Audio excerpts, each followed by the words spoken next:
Well, thank you very much. It's a Friday afternoon, 5:30 in the p.m., and this is your host for the next 25 minutes of Hotline 21, the most interactive television show not only in Chicago, but anywhere you go.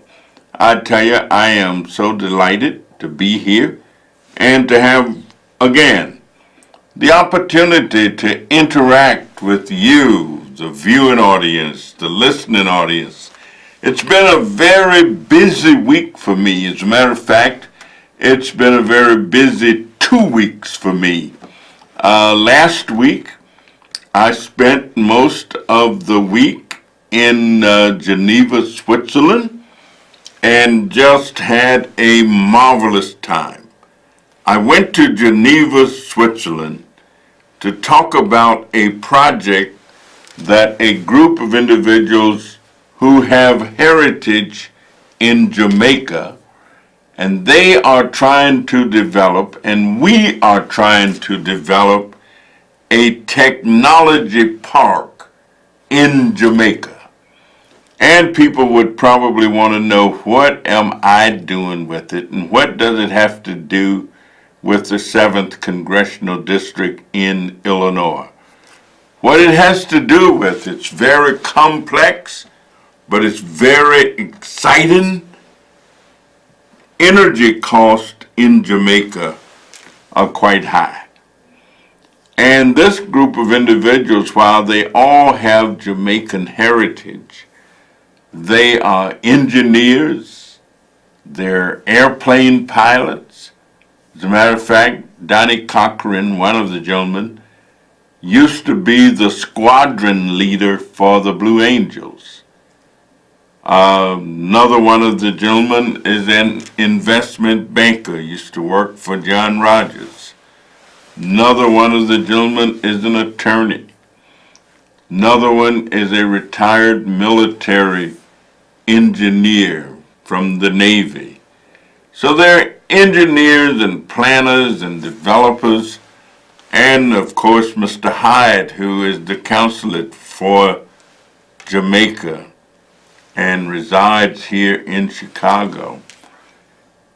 If we get this technology deal done, it means that people in Chicago will get an opportunity to do business with people in Jamaica.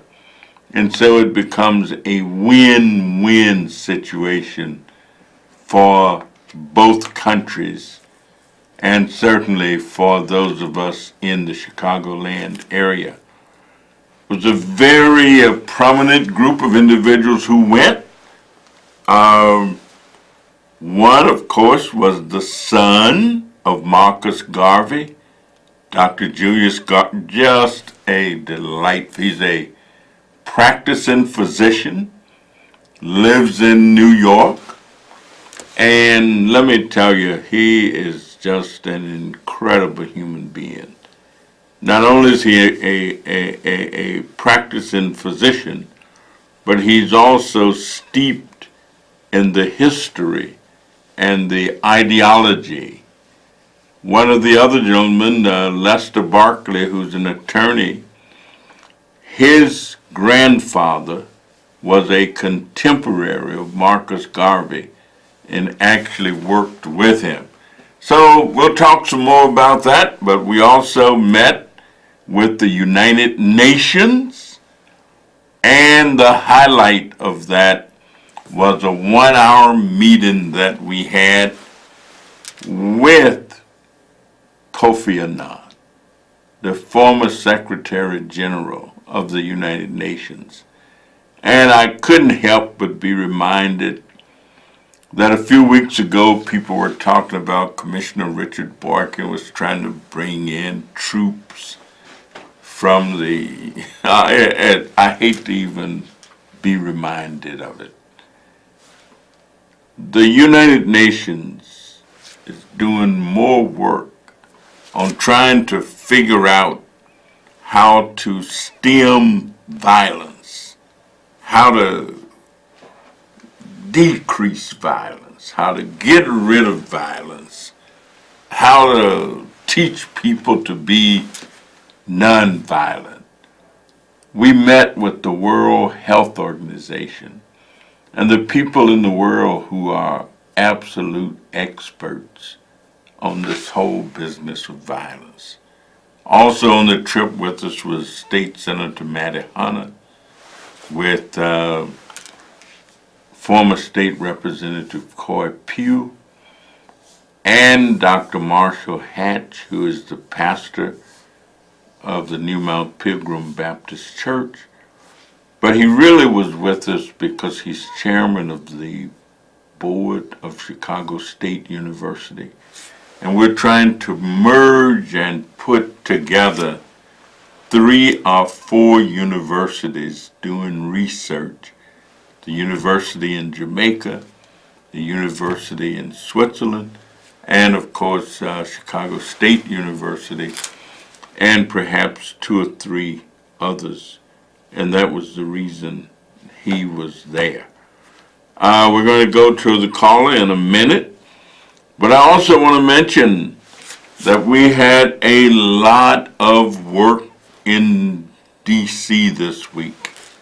My committee, the Committee on Ways and Means, had a hearing. We also passed out of Ways and Means. We actually agreed on 8 bills, probably the most bipartisan work that we've done in a good while. One of those bills was mine, that I was the primary sponsor of, and we obviously were delighted with that. We also had a hearing that we just finished yesterday, trying to get ready for the introduction of the TANF bill. And there are some changes we want to see made to that. We'll talk more about it. Also, I just left a forum before I got on the plane where we were talking about education in the Chicago Public Schools.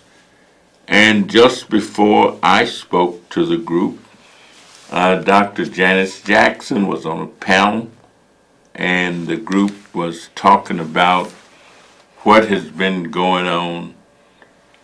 I was asked to kind of wrap up and to talk about some of the success areas. And just before I left to go there was an article and a report in the Washington Post, was it the New York Times, indicating that the Chicago Public Schools scores for young people from 3rd grade to 8th grade were just outstanding in terms of comparison with lots of other school districts in the nation. And so while I don't say that the Chicago Public Schools have been as successful as we would hope they would be, but, I don't think this is doctored up information. So I think in some ways they are indeed making progress. We hear often about, all of the management problems with education. And that's quite frankly what I talked about. And what I really talked about was pushing the Chicago Public Schools towards greater involvement in teaching skill development to young people so that they can take and get some of the technology jobs that people claim are available and they can't find the people to do it, to get some of the manufacturing jobs that might not be right in the city but might be out in the suburban communities. And of course, we can get people ready for those. Then we can get them there if we put money into a transportation bill as part of something called access to jobs. One of the big amendments that I managed to get passed some years back was an amendment that provided money for what we call reverse commutes. That is, for individuals to get transported out to where the jobs were and then brought back home. And that was called the Access to Jobs program. Work that we were very, very excited about and pleased to have done. Well, let's go to the phone. We know that we've got callers there waiting. Caller, are you there? Yes, sir. Yes, sir. How are you? Oh, fine. This is Ray. You know, you're looking mighty spiffy. Every time you get on that channel, you're looking mighty spiffy. Well, you know, today is Friday. You know what happens on Friday? Somebody the eagle flies on Friday. Yes, sir. Listen, you know, what gets me is that finally, our students are starting to learn, because the money that they get for each pupil is very, it's a lot of money than other. We should be number one in the United States. But I want to ask a serious question. Would you vote to go to war with Syria, knowing that they keep on chemically throwing chemicals on their people? Would you vote to go to war? Well, let me respond to that. You know, the Bible said that there would be wars and rumors of wars. And that's been the situation ever since we've been born. But I believe that as long as people are talking and negotiating, that they can talk their way out of war. Yes. General Sherman had the best description of war that I knew about. Yes, and he said that war is hell. Let me tell you. But Congressman, this is the third, fourth, or fifth time that they've done this to their people. Let me tell you, to vote for war, I would have to be backed up against the wall so far and so tight until I would have to be totally convinced that there's no other way out. And I'm not there. I want to hear. Let me tell you, I don't know if the world could survive a nuclear war. And if there was a war, I don't know how we could keep it from becoming nuclear. Because people have these nuclear weapons, and they're not going to have in their arsenals weapons of destruction that they don't use. So I'm going to pray, negotiate, cajole, threaten, do everything that we can do except start a war. Because I don't think there could be a winner. I think we'd all be losers. All right, thank you very much. That's my feeling about war. And I hope that we can I've signed on to several letters. I've sent communications to President Trump. I've sent communications along with other people, urging and encouraging them to do everything possible not to put our country and other countries into an unwinnable situation, something called war. The song say war. What is it good for? Absolutely nothing. Caller, are you there? Yeah, how you doing, Connie Davis? I am good, James. How are you? But you know, setback. Like, okay, like I said too many times, God got the last word. And he control everything.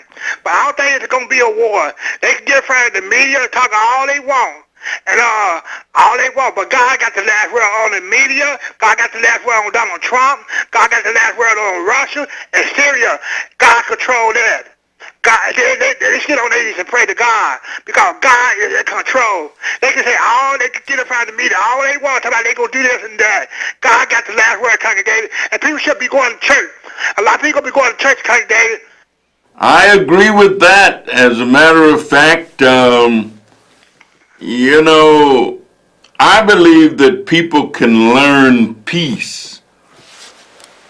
People have a tendency to live what they learn. And if people learn something, that's what they live. If you teach peace, you know, I went to a meeting the other day with a group, the Unity Church. They promote peace all the time. And as I was on my way to the room where the meeting was going to take place, I was humming to myself. And I was singing, I'm so tired and so weary, but I must go along until the Lord comes and call me away. There will be peace in the valley someday. Wouldn't that be nice? You know, the bear will be gentle, and the wolf will be tame, and the lion shall lay down by the lamb, and I will be changed from this creature that I am, and there will be peace in the valley someday. Oh Lord, I pray. Well, I pray for peace. I pray for reconciliation. I hope that our world can get along. And if we believe it, we can achieve it. If we work at it, we can accomplish it. And maybe I should have been a diplomat, because I do in fact believe in peace. I do believe in getting along. And I do believe that if we would learn to do unto others as we'd have them do unto us, that the world could be a better place in which to live. So thank you very much, and if we got another call, why don't I go right to it and take it? Caller, are you there? All right, if you're not there, then you can be there. You can give us a call. But I tell you, a lot of good things are going on. But I'm so tired of hearing about all of this controversy about who the president is going to fire, who the president is going to let go. Let me tell you, if we spend all of our time talking about the operation of government, then we won't spend as much time talking about the function of government. Why don't we spend a little time talking about feeding the hungry, clothing those who are naked, providing food for those who don't have it, making sure that people have decent places to live, getting rid of some of the animosities that exist among people in communities. Why don't we spend more time doing that than worrying about who President Trump is going to fire tomorrow, or who he's going to fire this evening? That kind of stuff that keeps us off track how do we find some jobs or create some jobs for these thousands of young males who have no work, no hope, and are just kind of wandering around with no place to go? Caller, are you there? Yes, go right ahead. Yes, ma'am. Hi, how are you doing? Okay. Just wanted to know the status of the Second Chance Act. Well, let me tell you, a lot of good stuff is going on with Second Chance. I've been many places this week where we talked about it a great deal yesterday at a hearing. We're pretty confident. Right now, there's a little bit of a disagreement. There are some members of the Judiciary Committee who would like to try and have the Second Chance Act fused into a larger body of legislation. There are other members of the committee who would like to have it be a clean reauthorization of Second Chance. And the reason we don't want it put into the larger body is because in that legislation there might be some things that are called poison that we would not want to agree with. And so if we can keep it clean, then we think we have a much better chance of getting it passed with great participation in terms of people voting for it. But it's in good shape, and we're going to actually have a hearing on it next week. Some more discussion. The Safer Foundation is beefing up its activity. As a matter of fact, they have a radio show now on VON on Saturdays, I think at 2 o'clock. Victor Dixon is going to be running that show. And he was on just this afternoon, he was on the Cliff Kelly show, talking about all the services that the Safer Foundation provides. And of course, you know, they're one of the big providers of Second Chance activity in terms of implementation in the country. And of course, so I think Second Chance is in good shape. We are going to have a meeting of our, we call it the Reentry Task Force, that Cook County Commissioner Dennis Deere and George Williams from the task are the co-chairs of. And if you'd like to become a part of that or be engaged with it, you could call our office at 773-533-7520, and the person answering the phone can tell you when our next reentry meeting is going to take place. But Second Chance is going well. People are doing it all over the country, and we are celebrating the passage of that bill this month. So it's in good shape, but we can always use some more involvement and participation. Thank you so very much. I think that probably is going to have to be our last call. Let me thank all of our callers, and we'll have a lot of information we'll make sure that we bring next Friday so that we can give you a full update on Second Chance. And we also got our First Chance bill that's just about ready to be introduced. So let me thank all of our viewers. Let me thank all of our callers. Let me thank all of those who are involved and engaged. And may all of us have a first chance at making life the best that it can possibly be. Thank you so much. Have a great week, and we'll see you next Friday.